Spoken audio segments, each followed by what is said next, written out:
You may be budgeting every month, you may be consuming personal finance content, but here's 5 signs that you're bad with money, but also how to fix it. The first sign that you're bad with money is that you believe you're bad with money. I don't think that anybody is born with the knowledge that they need to succeed with their own budgets, with their own money.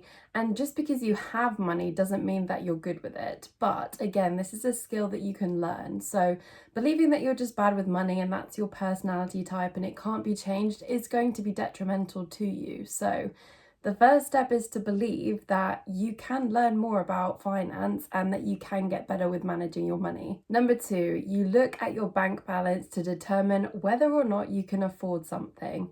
There's a few problems with this. The first one is that looking at your bank balance gives you absolutely no clarity whatsoever.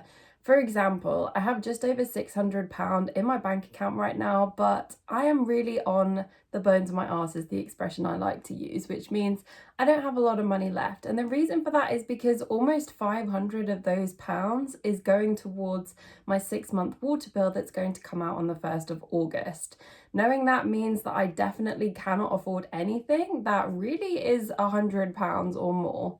Another example is that at the moment I've got £1,400 in savings, and you think, well, I could just dip into that and buy something with that money. But again, having a closer look, almost £1,000 of that is going towards paying back my overdraft debt at the end of this month too. So having that clarity helps me to understand what I can actually afford at the end of the month and still be okay. I've got my safety nets in place, but that doesn't mean that just because I have the money, I can spend it however I would like to. So make sure that you actually are budgeting your money. You know what that money that you've got is going to do for you, what you need to use it for, and you're not buying anything until you find that money first and you realize whether or not you need that money for something else. I would watch my zero-based budgeting video if you're really not sure on how to do this. You can watch that next. I'll link it down below. Number 3, you're bad with money if you don't make changes to your budget. The goal with a budget is not to make a plan at the beginning of the month or the beginning of the year and then just stick to it for that period of time. Things are going to happen where you can't account for it. So for example, my housing situation is changing and all of a sudden I'm needing to buy more things for around the house, look at furniture, save for a rent deposit. All of these things I didn't account for at the beginning of July when I made my budget because I didn't have that information yet. So that's okay. These things will happen.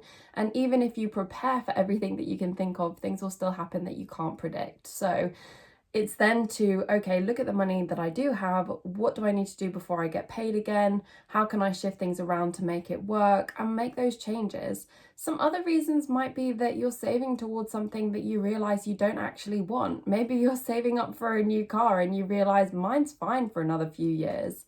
Or maybe you're saving up to go on a holiday and another opportunity takes precedence, like a concert or something that you wanted to use that money for. It's all about changing with your priorities and changing with the things that present themselves to you. The 4th sign that you're bad with money is that you treat irregular expenses like emergencies. There are going to be irregular expenses that you can predict.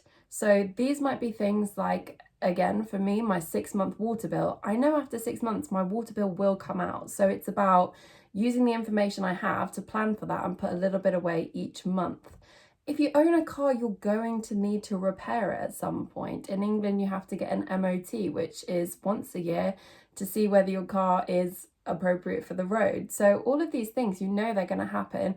Christmas is going to happen. If you celebrate, it's going to happen in December every year, and it's going to be quite expensive, or at least more money than you're used to spending each month on gifts. So these are things that you can see in the future, you can predict them, and then you can have a separate pot for things where you don't account for it, whether that's just a little bit of a buffer each month for things that kind of go over budget, or it might be that you're saving like me for a month ahead so that you're a month ahead on all of your expenses in case something does happen where you have to spend quite a lot of money in a short period of time. The 5th sign that you're bad with money, and this might surprise you, it's you're being too frugal. You're being more frugal than you need to be.